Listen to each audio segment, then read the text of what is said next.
오늘 우리에게 주시는 하나님의 말씀은 시편 114편 1절에서 8절까지의 말씀입니다.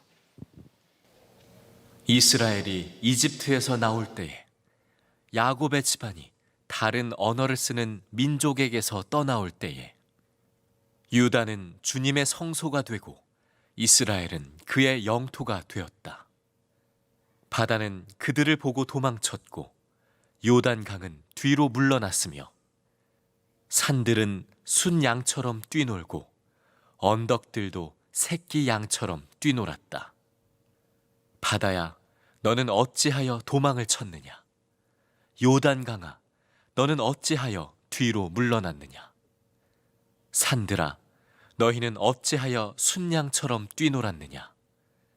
언덕들아, 너희는 어찌하여 새끼 양처럼 뛰놀았느냐? 온 땅아, 내 주님 앞에서 떨어라.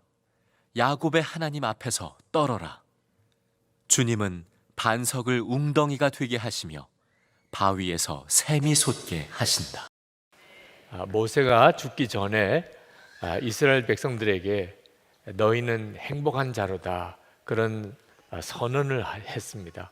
여전히 이스라엘 백성들은 광야 생활을 하고 있는 중입니다. 집도 없고 땅도 없는 나그네 세월을 40년을 살아왔습니다. 그런데 무엇이 그렇게 행복하다는 말이겠습니까? 신명기 33장 29절에 모세가 이렇게 말합니다. 이스라엘이여, 너는 행복한 사람이로다. 여호와의 구원을 너같이 얻은 백성이 누구냐? 그는 너를 돕는 방패시요 내 영광의 칼이시로다. 하나님의 놀라운 기적으로 출애굽의 역사를 통해서 구원받은 이스라엘 백성들, 그거 하나만 가지고도 이스라엘 백성들은 집도 없고 땅도 없고 나그네 생활을 40년 동안 해왔지만 행복하다 하고 모세가 그렇게 선언했습니다. 이 시편 114편은 바로 그 출애굽 사건, 하나님이 이스라엘 백성을 이렇게 구원하신 민족이 있겠는가 라고 할 만큼 놀라운 기적으로 출애굽시키신 그 기사를 시로, 아주 시적인 표현으로 노래하고 있는 시편입니다. 3절부터 제가 다시 한번 읽어드립니다. 바다는 그들을 보고 도망쳤고 요단강은 뒤로 물러났으며 산들은 수양처럼 뛰놀고 언덕들도 새끼양처럼 뛰놀았다. 바다야, 너는 어찌하여 도망을 쳤느냐? 요단강아, 너는 어찌하여 뒤로 물러났느냐? 산들아, 너희는 어찌하여 수양처럼 뛰놀았느냐? 언덕들아, 너희는 어찌하여 새끼양처럼 뛰놀았느냐?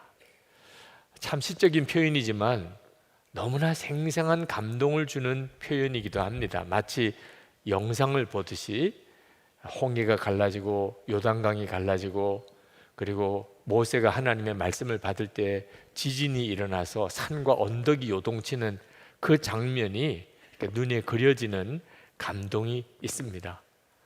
정말 하나님은 기적의 하나님이십니다. 그런데 이런 성경에 나오는 기적에 대해서 읽고도 별로 감동을 못 느끼는 사람들도 꽤 많습니다.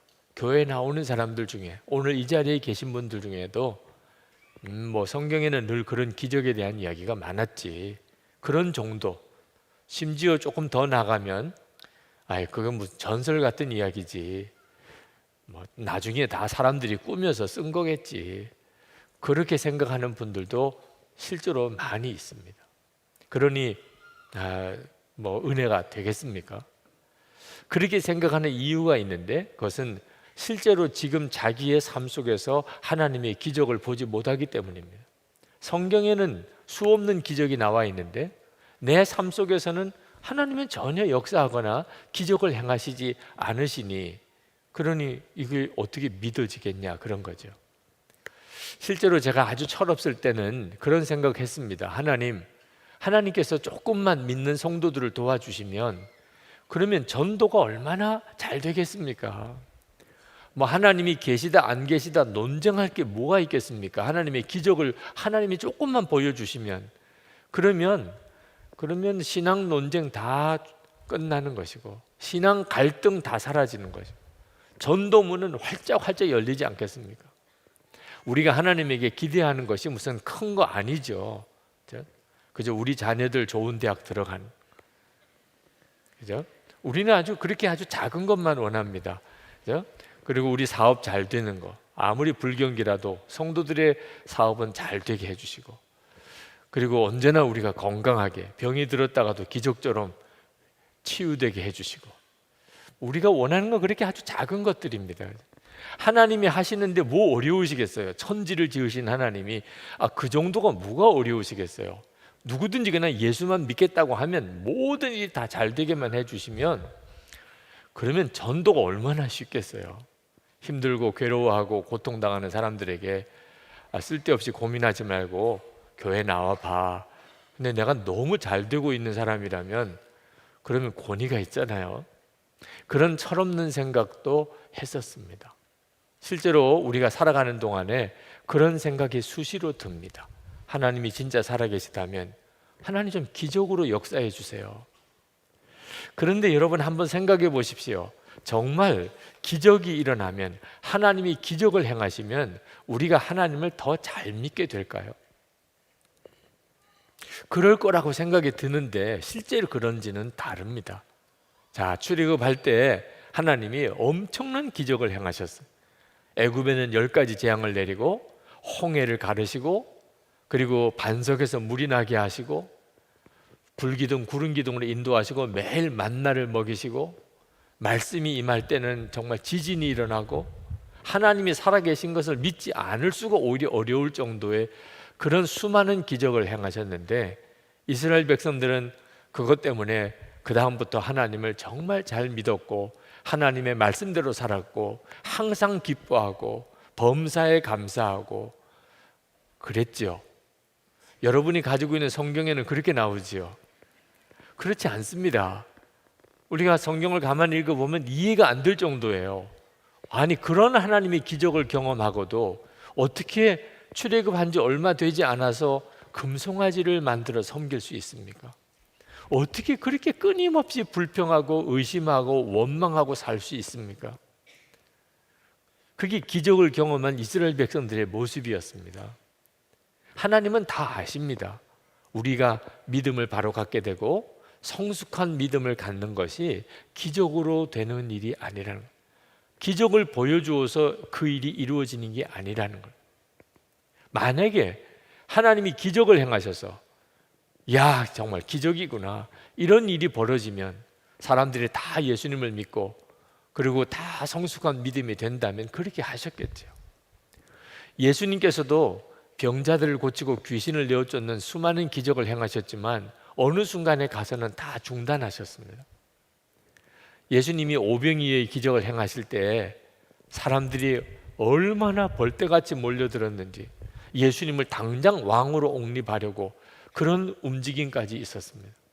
그런데 그렇게 몰려든 유대인들에게 예수님께서는 아주 찬물을 끼얹는 말씀을 하셨습니다. 요한복음 6장 48절에 내가 곧 생명의 떡이니라, 51절에 나는 하늘에서 내려온 살아있는 떡이니 사람이 이 떡을 먹으면 영생하리라. 내가 줄 떡은 곧 세상의 생명을 위한 내 살이니라. 아니, 지금 떡을 한 번 더 떡을 만들어 달라고 찾아온 그 유대인들에게 나를 먹어라, 나를, 내 살이 떡이다, 이거 먹으면 영생한다. 그때 유대인들이 얼마나 기겁했는지. 아니, 세상에 이게 무슨 말이야? 아니, 자기 살을 먹으라고? 아니, 자기 살을 먹으면 영생한다고? 그렇게 웅성웅성 거릴 때 우리 주님은 한 걸음 더 나아갔습니다. 53절, 요한복음 6장 53절부터 보면 내가 진실로 진실로 너에게 이르노니 인자의 살을 먹지 아니하고 인자의 피를 마시지 아니하면 너희 속에 생명이 없느니라. 내 살을 먹고 내 피를 마시는 자는 영생을 가졌고 마지막 날에 내가 그를 다시 살리리니 내 살은 참된 양식이요 내 피는 참된 음료로다. 내 살을 먹고 내 피를 마시는 자는 내 안에 거하고 나도 그의 안에 거하나니 살아계신 아버지께서 나를 보내심에 내가 아버지로 말미암아 사는 것 같이 나를 먹는 그 사람도 나로 말미암아 살리라. 우리는 성찬을 받을 때마다 주님의 이 말씀을 기억합니다. 그리고 정말 은혜를 받습니다. 성찬을 받는 것 자체가 영생 받은 놀라운 확증이기도 하니까. 그러나 그때 당시에 유대인들에게는 이것은 걸리는 것이었습니다. 그래서 다 떠나갔습니다. 예수님께서 왜 그렇게 하셨을까요? 떡을 만들어 주는 것으로 그들의 영혼을 구원할 수가 없다는 것을 아셨기 때문에. 결국은 예수님이 그리스도인 것을 믿느냐 안 믿느냐에 달린 것이지 기적을 통해서 사람이 변화되는 게 아니라는 겁니다. 마귀가 예수님을 3번이나 유혹했을 때도 마귀의 유혹은 한 가지였습니다. 기적을 행하여 당신이 메시아인 것을 증명해 보라. 예수님 단번에 거절하셨습니다. 그래서 될 일이 아니기 때문에. 여러분, 그러므로 우리도 하나님 기적 한 번만 일으켜 주시면, 그러면 내 믿음이 분명해지겠습니다. 하나님 기적만 한번 보여주시면 우리 집안 식구들 다 구원할 수 있겠습니다. 이런 생각이 얼마나 얕은 생각인가 하는 것을 알아야 합니다. 바로 왕이 10가지 재앙의 기적을 보고도 그 완악함이 해결되지 않았습니다. 도마가 예수님이 부활하셨다는 소식을 그 동료 제자들이 전해줄 때 그는 못 믿겠다고 그랬어요. 내가 보지 않고는, 그냥 본 게 아니고 예수님의 손과 발에 있는 못자국, 옆구리에 있는 창자국을 내가 만져보지 않고는 내가 믿을 수가 없다. 예수님께서 그 도마에게 나타나셨습니다. 그리고 당신의 부활하신 몸을 보여주셨습니다. 그때 예수님께서 도마에게 하신 말씀이 요한복음 20장 29절에 너는 나를 본고로 믿느냐? 보지 못하고 믿는 자들은 복되도다. 나를 보았으니까 믿느냐? 보지 못하고 믿는 자들이 있을 거라는, 우리를 말하는 거죠. 우리가 예수님을, 부활하신 주님을 보았나요? 그런데 우리는 믿고 있잖아요. 그들이 복이 있을 것이라. 기적을 통해서 믿음이 생길 것 같지만 실제로는 전적으로 성령의 역사지, 기적을 통해서 믿으려고 하는 것은 더 큰 올무에 빠지게 됩니다. 그러면 하나님은 지금은 이제 더 이상 기적을 행하지 않으시는가? 그렇지 않습니다. 우리가 기적을 구하기보다 지금 일어나고 있는 기적을 보는 눈이 열리게 해달라고 기도하는 게 더 옳습니다. 지금은 하나님이 너무나 많은 기적을 행하고 계시기 때문에 그렇습니다. 우리의 매일매일의 일상이 사실은 하나님의 기적입니다. 박완서 작가가 일상의 기적이라는 시를 썼습니다. 덜컥 탈이 났다. 유쾌하게 저녁 식사를 마치고 귀가했는데 갑자기 허리가 뻐근했다.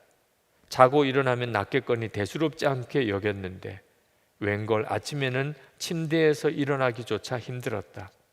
그러자 하룻밤 사이에 사소한 일들이 굉장한 일로 바뀌어 버렸다. 세면대에서 허리를 굽혀 세수하기, 바닥에 떨어진 물건을 줍거나 양말을 씹는 일, 기침하는 일, 앉았다가 일어나는 일이 내게는 더 이상 쉬운 일이 아니었다. 이때 중국 속담이 떠올랐다. 기적은 하늘을 날거나 바다 위를 걷는 것이 아니라 땅에서 걸어 다니는 것이다. 얼마 전에는 젊은 날에 윗분으로 모셨던 분의 병문안을 다녀왔다. 몇 년에 걸쳐 점점 건강이 나빠져 이젠 그분이 자기 힘으로 할 수 있는 것은 눈을 깜빡이는 정도에 불과했다.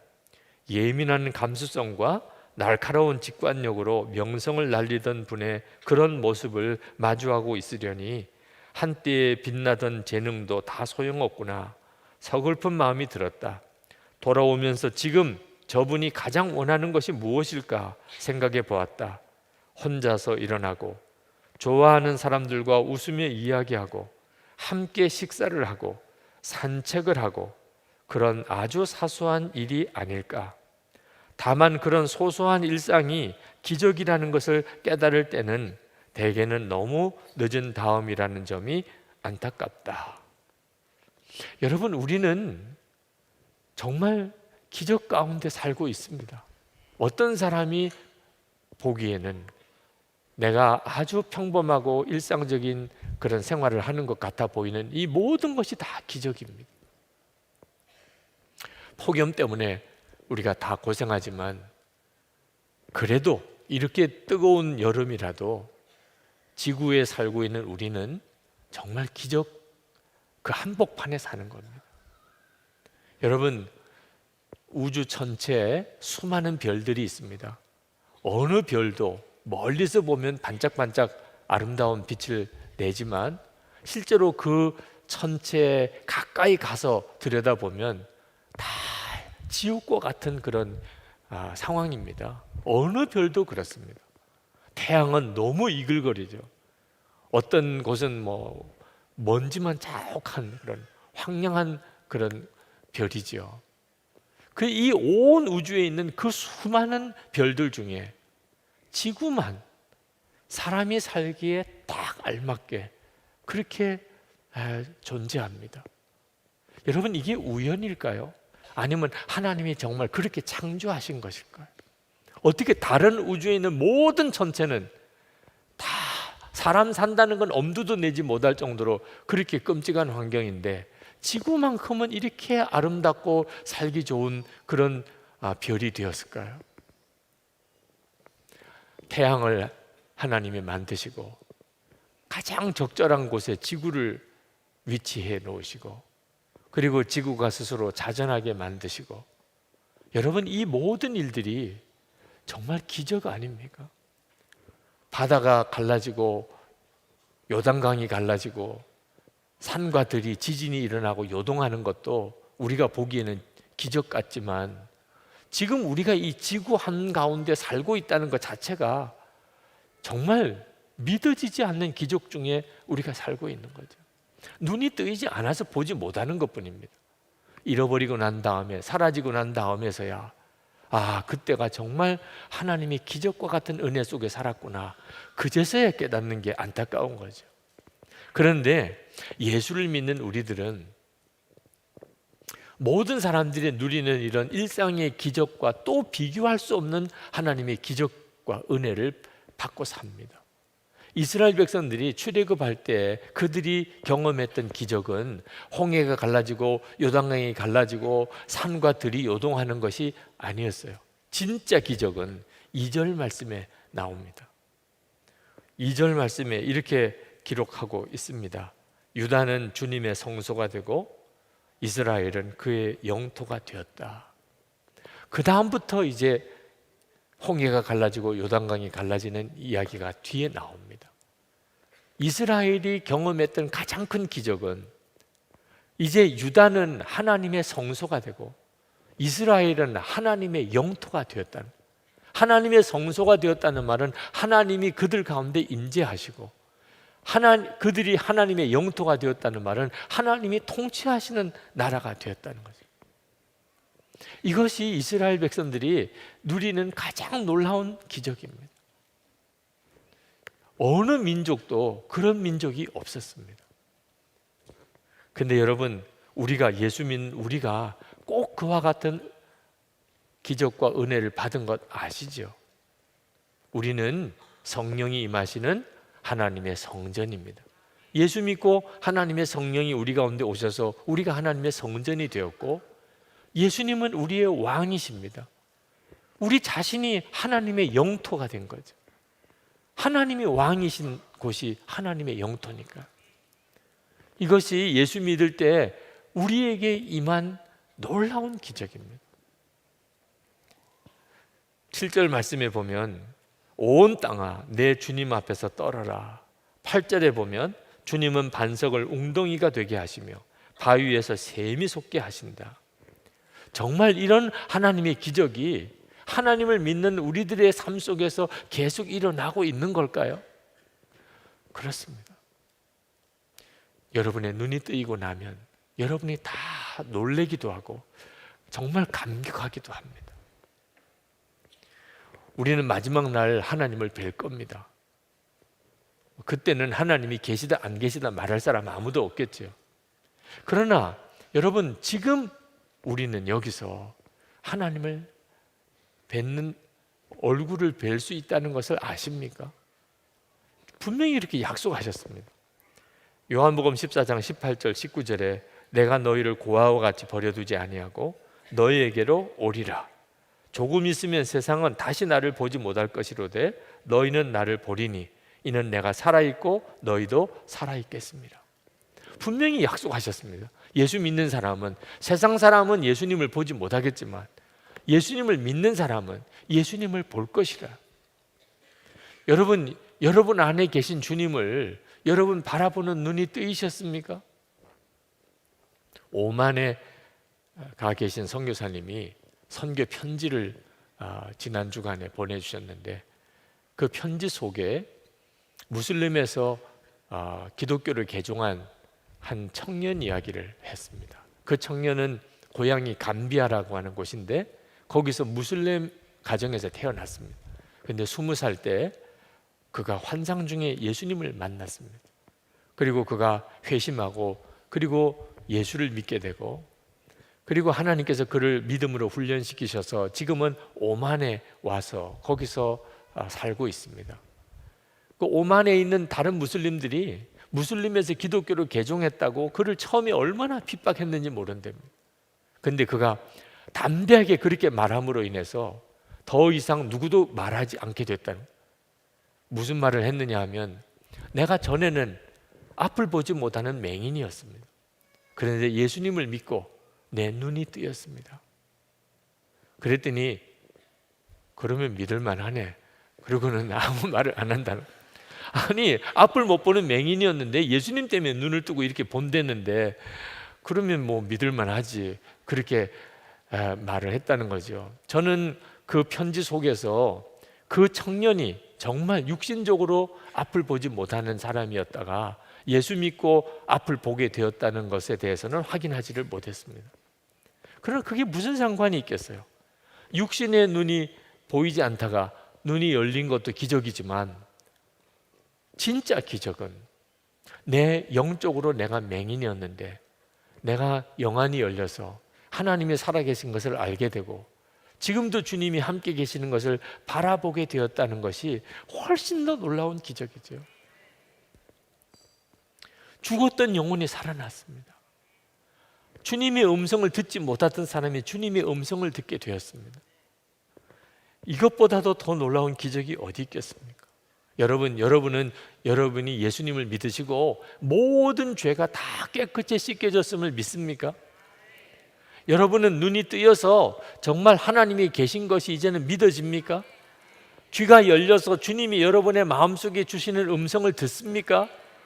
여러분은 진짜 죽었던 영혼인데 지옥 갈 수밖에 없던 영혼인데 여러분이 정말 구원받아서 영생을 얻었다는 사실을 믿습니까? 주 예수님께서 여러분의 마음속에 임하여 계신 것을 믿습니까? 이보다도 더 놀라운 기적이 어디 있냐 말이에요. 도대체 지금도 기적은 일어나느냐? 그건 영안이 열리지 않았기 때문에 하는 질문인 거죠. 기적이 없다면 오늘 이렇게 예배드리러 어떻게 이렇게 모일 수가 있습니까? 로렌스 수사, 그는 아주 불쌍한 사람이라고 해도 과언이 아닌 사람입니다. 그는 전쟁터에 나갔다가 부상을 당해서 장애인이 됐습니다. 수도원에 들어가서 수사가 되었는데 평생 주방에서 밥하고 설거지하는 일만 하다가 죽은 사람입니다. 그가 얼마나 불쌍한 사람처럼 보입니까? 그러나 이 로렌스 수사는 늘 주님이 함께 계시는 것을 눈을 떴습니다. 그러고 난 다음에 그는 주방에서 설거지하고 밥하고 청소하는 것이 너무나 행복했습니다. 왜? 주님과 함께 하는 것이기 때문에. 그는 그 수도원에서 가장 행복한 사람이었습니다. 그가 하나님의 임재 연습에서 이렇게 썼습니다. 꼭 큰 일을 해야만 하는 것은 아니다. 작은 일도 하나님을 위해서 할 수 있다. 나는 철판에 전병을 뒤집을 때도 그분을 사랑하는 마음으로 한다. 그 일을 마치고 딱히 다른 소임이 없을 때면 내게 일할 수 있는 은혜를 주신 그분 앞에 엎드려 경배한다. 나중에 일어날 때는 왕보다 더 행복하다. 바닥에 지푸라기 하나를 줍는 일도 하나님을 사랑하는 마음으로 한다. 바닥에 지푸라기 하나 떨어져 있는 그것을 짚을 때도 나와 함께 하시는 하나님을 사랑하는 마음으로 할 수 있다면 이건 정말 기적이 일어난 사람이죠. 날마다 기적을 경험하고 사는 거죠. 우리가 24시간 주님을 바라볼 수 있는 것도 그런 기적적인 은혜를 받았기 때문입니다. 여러분, 하나님은 오늘 예배드리시는 여러분의 모습을 정말 기뻐하고 아주 사랑스러운 눈으로 보시고 계시다고 믿습니까? 안 믿어지시는 분이 있으실 거예요. 오늘 교회에 예배드리러 나오긴 했지만 지난 주간 하나님이 아실 거 아니겠어요? 어떻게 살았는지. 하나님이 나를 보실 때 불편하실 거야. 야, 넌 왜 왔니? 너만 보면 짜증난다. 혹시 그러진 않으실까? 그런 마음으로 지금 이 자리에 나와 계신 분들도 있으실 거예요. 하나님이 나를 정말 기뻐하실까? 나를 정말 사랑스러운 눈으로 보실까? 그것 자체가 믿어지지 않는 분이 있으실 겁니다. 여러분 꼭 기억하셔야 됩니다. 여러분이 하나님을 기쁘시게 하는 것은 여러분 자신의 모습으로 여러분이 행한 일로 하는 게 아니라는 거예요. 예수 그리스도를 통하여 여러분이 하나님을 기쁘시게 할 수 있을 뿐입니다. 하나님이 여러분을 보실 때 여러분의 지금의 모습, 지난 주간의 모습을 주님이 보시는 게 아니고 예수 그리스도 안에서 여러분을 보신다는 거예요. 그래서 여러분을 보실 때 우리 주님은 기뻐하시고 여러분을 사랑하십니다. 이것이 믿어지는 게 기적인 거 아십니까? 믿으려고 애를 쓰는 게 아니고 그게 믿어지는 거예요. 그 내 안에 성령의 역사가 일어났다는 것입니다. 어린아이를 데리고 예배에 참여한 분들도 계신데 어린아이를 데리고 예배를 참여하면 옆 사람 신경이 쓰입니다. 그죠?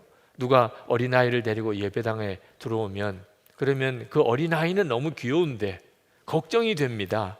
얘가 예배 시간 내내 조용히 잘 있을까? 또 칭얼대거나 또는 울거나 그래서 혹시 예배 분위기를 깨트리지는 않을까? 그런 이제 걱정이 옆에 있는 사람들은 듭니다.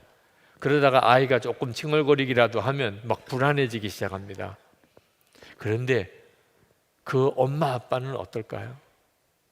그런 아이를 보면서도 엄마 아빠도 여전히 마음에 걱정은 있긴 하지만 그 보는 아이를 보는 눈은 얼마나 사랑스러운지 모릅니다.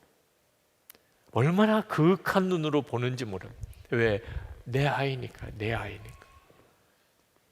하나님께서 우리를 보실 때 예수 그리스도 안에서 우리는 하나님의 자녀이니까 우리를 정말 사랑의 눈으로 보시는 것은 너무나 확실한 일인 것입니다. 이 은혜를 우리가 다 받고 있는 겁니다.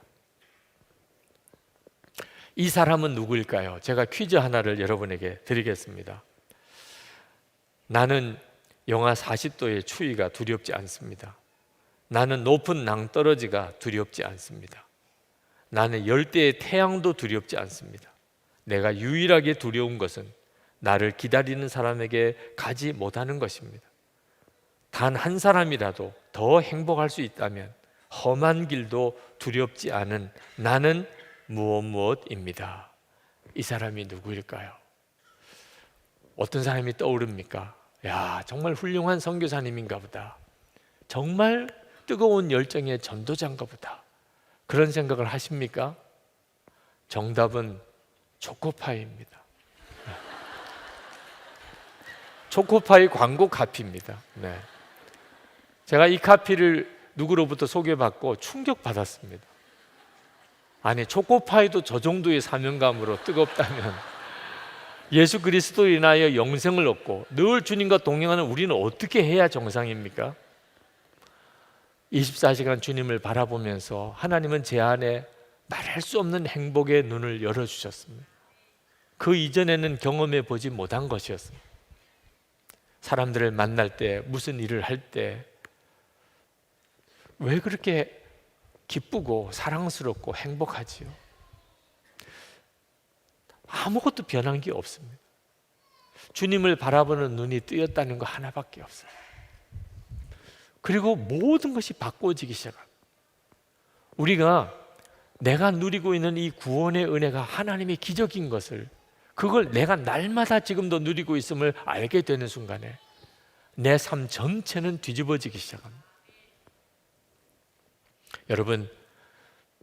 여러분도 그런 하나님의 놀라운 기적 가운데 살고 싶으시죠? 매일 기록해 보십시오. 오늘 하나님 저에게 허락하신 하나님의 기적을 알게 해 주옵소서. 그러면 성령께서 생각나게 하십니다. 이것이 내가 너에게 허락한 기적이야. 이것이 내 삶 속에 일어나고 있는 기적이야. 근데 그냥 생각만 하고 넘어가면 힘이 안 됩니다. 꼭 기록해 보시기 바랍니다. 그러면 나중에 여러분이 깜짝 놀라게 될 것입니다. 성경책이 문제가 아니구나. 내 삶의 일기 속에 하나님의 엄청난 기적들이 이렇게 일어나고 있구나. 여러분이 일기에 쓰시고 마음이 이렇게 감동이 되시면 저에게 메일로 보내주세요. 저도 함께 여러분들의 삶 속에서 일어나는 하나님의 기적을 나누고 힘을 얻고 은혜도 받고 싶습니다. 이제 우리 다 같이 하나님께 기도하겠습니다. 오늘 기도 제목은 하나님 제 눈을 열어주십시오. 기적을 구하는 게 아니고 이미 허락하신 기적을 제가 보기를 원합니다. 하나님께서 이미 역사하고 계시는 그 기적을 경험하게 되기를 원합니다. 그래서 하나님 제 삶 속에서 하나님의 능력이 흘러넘치게 해주시기 원합니다. 우리 다 같이 통성으로 기도하겠습니다.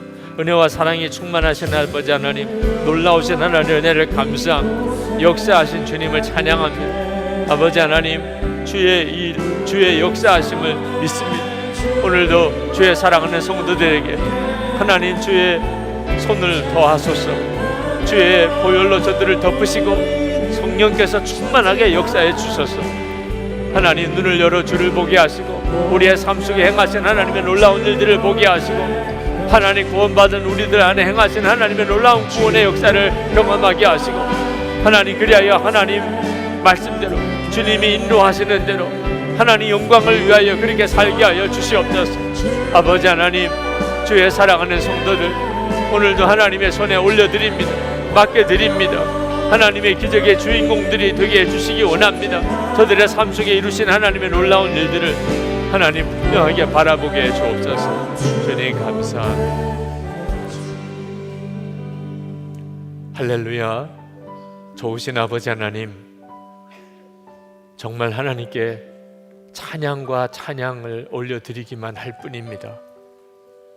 우리에게 베푸신 하나님의 말할 수 없는 놀라운 은혜, 지금도 함께 계시는 주님, 우리가 하나님 앞에 감사드리지 않고 무엇을 할 수 있겠습니까? 오늘도 예배하는 모든 성도들에게도 주의 성령으로 임하여 주셔서 저들의 삶 속에 행하신 하나님의 놀라운 구원의 기적을 보게 하시고 날마다 베푸시는 하나님의 기적을 보게 하시고 하나님 저들이 기적의 주인공이고 하나님의 기적의 한복판에 살고 있음을 알게 하여 주옵소서. 그래서 세상을 이길 힘을 주소서. 하나님을 영화롭게 할 수 있는 성도가 될 수 있도록 역사해 주소서. 오늘도 하나님께 예배하였습니다. 하나님, 또 우리가 마음의 정성을 담아 하나님께 예물을 봉헌해 드렸습니다. 우리의 마음의 중심에 사랑, 주님을 향한 믿음, 감사를 담았습니다. 하나님께 이렇게 예배하고 하나님 앞에 이렇게 드리기를 힘쓰는 사랑하는 성도들에게 주님께서 얼마나 놀라운 은혜를 베푸실지, 하나님께서 오늘 우리에게 얼마나 큰 복을 주시려고 하시는지 주님 계획하신 것을 그대로 이루소서. 주를 바라보는 눈이 더욱 열려지게 하시고 또한 육신의 병든 이들을 고치시되 오늘 이 자리에 나올 수 없는 위중한 병에 있는 이들, 우리의 사랑하는 가족들, 그들에게조차도 주의 놀라운 치유의 역사가 일어나게 하시고 병상에서 이 예배를 드리고 있는 이들이 오늘 하나님의 권능으로 고침을 받게 하소서. 하나님, 우리의 가정 안에 주의 은혜가 넘치게 하소서. 회복되고 화해하고 치유되게 하소서. 하나님, 천국 같은 가정 이루고 살게 하소서. 우리의 자녀들이 우리들보다 하나님 앞에 더 귀하게 쓰임받는 축복의 사람들 되기를 원합니다. 하나님, 성도들의 기업을 위해 기도합니다. 하나님, 성도들이 일터에서 하나님의 인도를 받게 하소서. 죄와 욕심과 거짓은 다 십자가에 못 박게 하시고 신실하고 정직하고 그러면서 하나님의 지혜를 얻어서 무슨 일을 하든지 하나님의 역사를 이루게 하소서. 성도들의 기업이 복을 받아 창대하게 하셔서 주의 일할 힘이 있게 해 주옵소서. 아버지 하나님, 한국 안에 교회를 부흥시키시고 수많은 성도들을 두신 것을 감사합니다.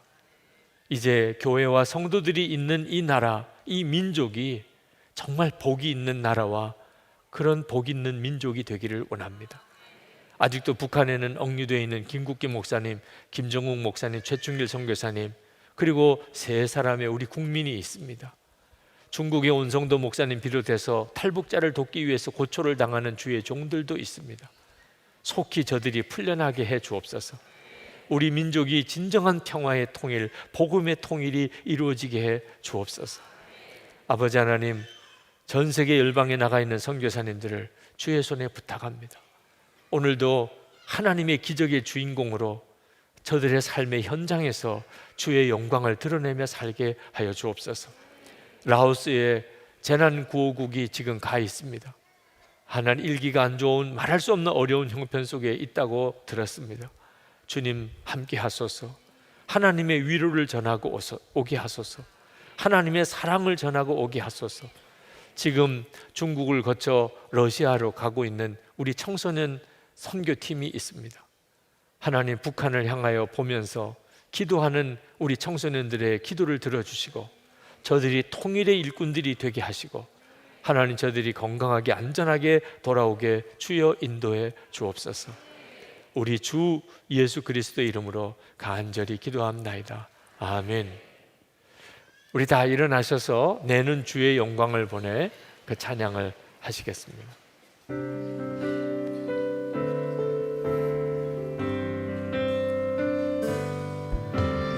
내는 주의 영광을 보내 우리 가운데 계신 주님, 그 빛난 영광 온 하늘 덮고 그 찬송 온 땅 가득해. 내는 주의 영광을 보내 찬송 가운데 서신 주님, 주님의 얼굴은 온 세상 향하네.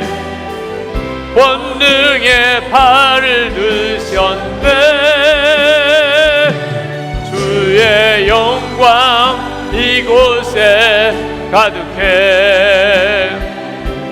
우린 선의 주님과 함께 찬양하며 우리는 전진하리. 모든 열방 주 볼 때까지 주의 영광 이곳에 가득해. 우린 선의 주님과 함께 찬양하며 우리는 전진하리. 모든 열방 주 볼 때까지. 하나님께 예배하고 돌아가는 주의 사랑하는 모든 성도들 위해 주 예수님의 은혜와 하나님 아버지의 사랑하심과 성령의 교통하심이 언제나 충만히 함께 하시기를 축원하옵나이다. 아멘.